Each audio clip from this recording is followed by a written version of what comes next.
This lesson deals with a PSpice simulation with switches. You can find these notes in the ECE201 ebook in Chapter 7 starting on page 24. The PSpice program has an electronic switch element as part of its part set. We're going to be looking at one that opens and closes with a controlling voltage.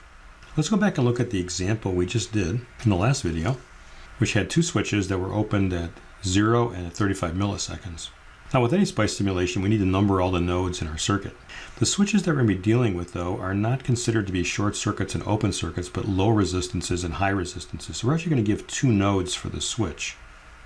Say there's switch S1 here and switch S2. I number my nodes sequentially from 1 through 5 here. So here's node 1, 2, 3, 4, and 5. And there must be a ground node that we're going to label as 0. Now these switches are going to be controlled by a voltage, so I need to introduce a voltage that's going to do the controlling. And I showed a dotted line here to indicate that it's the value of this voltage is going to determine whether the switch is open or closed. So I label these as 98 and 99. They really are something that are not part of the original schematic, and I just picked numbers that were higher. You can do the numbers in any order you want. The only thing that you can't do is pick some node that's labeled 0 except for ground. You can even have names here if you want. I'll explain this delay of the switch just a little bit. We're going to write a file. This was an example on page 19, so I made that my title. You have to have a title line and a .n line, and then we have to describe the schematic, and we'll do that in a little bit. We're going to do a transient analysis to plot our results versus time. We're going to do the probe option and PSpice, basically graph our outputs. If you want to leave some spaces or describe how a line is written, you can use an asterisk.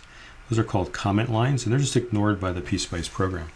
When t is equal to 0, SPICE shorts this inductor and uses it to find the initial conditions. If there was a capacitor, there would open circuit it.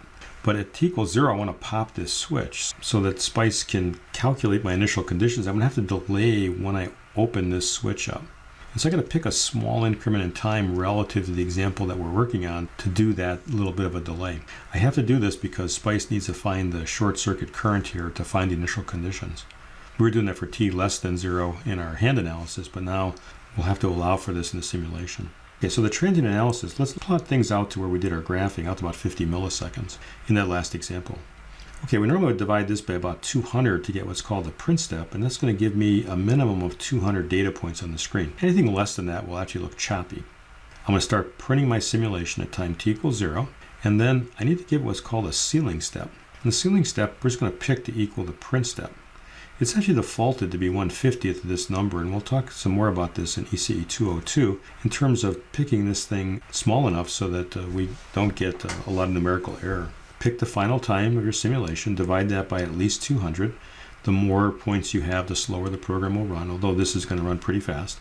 And then pick the ceiling step to be the same as the print step. And you'll get a nice smooth simulation. Again, if you don't pick this to be the same as this, it'll have like a choppy looking output. And it won't be your actual circuit response, but just numerical error. Let's now pick a time delay for this switch to open. I'm looking at a print step that's 250 microseconds. I want to pick something much, much smaller than that. You could divide this by 200 and you get something like 1.25 microseconds. I just rounded that down to 1 microsecond. So at t equals 0, it's going to find the current in here by shorting this. And then at t equal 1 microsecond, I'm going to pop this switch open and watch what happens. It should be pretty close to our hand calculations because 1 microsecond is extremely small compared to 50 milliseconds, so it'll appear to be instantaneous. Likewise, this switch here, I'm going to delay its start by 1 microsecond. The switch itself now has 4 nodes. The first 2 nodes are the switch itself. It's going to be a low resistance or a high resistance. We're going to specify that on what's called a model line. And then the voltage source that's controlling it is between 2 nodes. I picked it to be between a node and ground. And then I need to give the switch what's called a model name. And you can pick something that might be descriptive of what it's doing. These are actually normally closed switches, so just call it NC.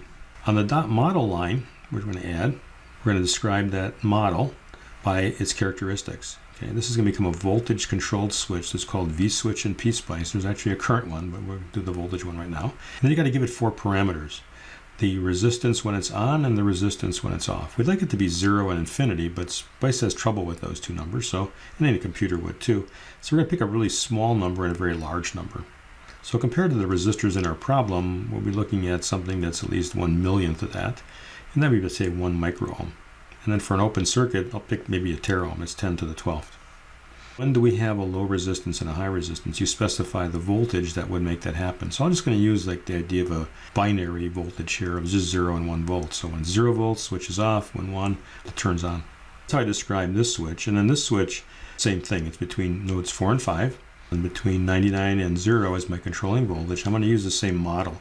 You could have different models if you needed to in a problem, but we're really trying to create an ideal switch. We're going to pick the voltage that's going to open and close these switches. My voltage here is between 98 and 0. I'm going to use the PSpice linear command we had described earlier. The first two terms here are x and y, and so I've got at t equals 0 seconds, I've got 1 volt. I'm going to be turning that switch on at that particular instant in time. And 1 microsecond later, I'm going to bring it back down to 0. So the switch is closed when t is equal to 0, it's 1 volt. And then 1 microsecond later, I'm going to make it 0 volts, make it look like an open circuit. So again, just doing the idea I did over here. But 1 microsecond compared to 50 milliseconds appears to be instantaneous. For the second switch, I want to have it on at t equals 0. So here's at t equals 0, 1 volt. And at 35 milliseconds, I still want to have this switch closed.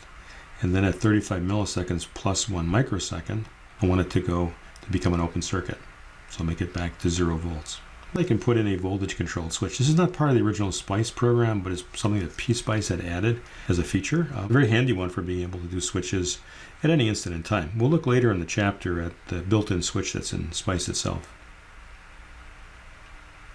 Take a look at the results. What I want to do is to verify that the things I just set up actually happen. So I want to check the voltages of my controlling voltage source to see if things are where I think they should be. So here's my output here from 0 to 50 milliseconds. And you can see here, it appears to be an instantaneous drop from 1 volt to 0 volt. That actually occurs in 1 microsecond, but on this scale, it appears to be a straight line, just straight down.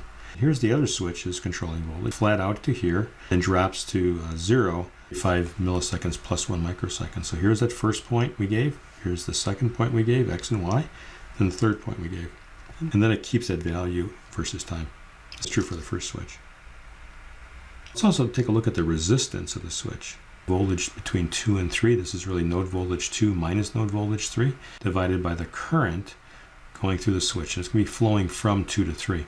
So you get a positive value. And you can see that at t equals 0, it appears to be 0 ohms, and then it jumps up to 1 teraohm, 10 to the 12th, at 1 microsecond.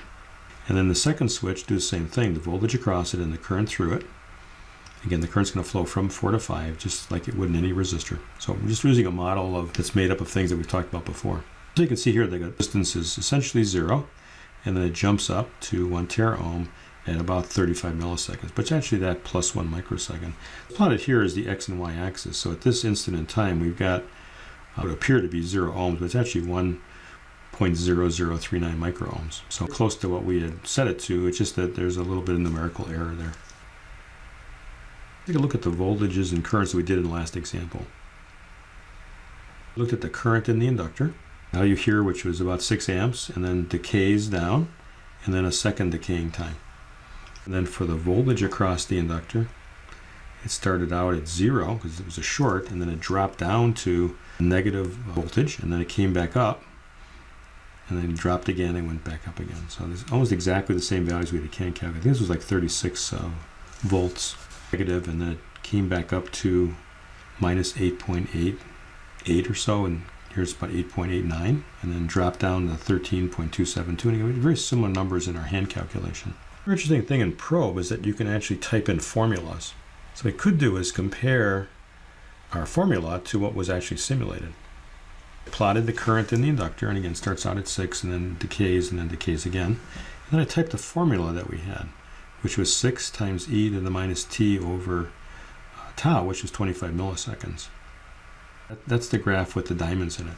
And you can see that the squares and the diamonds are on top of each other until we get to this instant in time when another equation kicks in. So the agreement is very, very close. A lot of times what I do is subtract the two, and you can actually see the error between the hand calculation and the simulation. Now what about the second equation? Well, I could program that. So give that to, and ask for the current in the inductor, and that's the actual curve that's here, okay, with the squares. And then the diamond is the formula. Well, the formula here agrees, and of course over here it's a different formula, so they don't agree.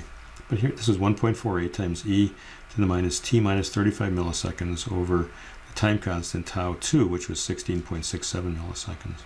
And again, you can see the agreement is very, very close. And this is how you can implement a switch in a PSpice simulation.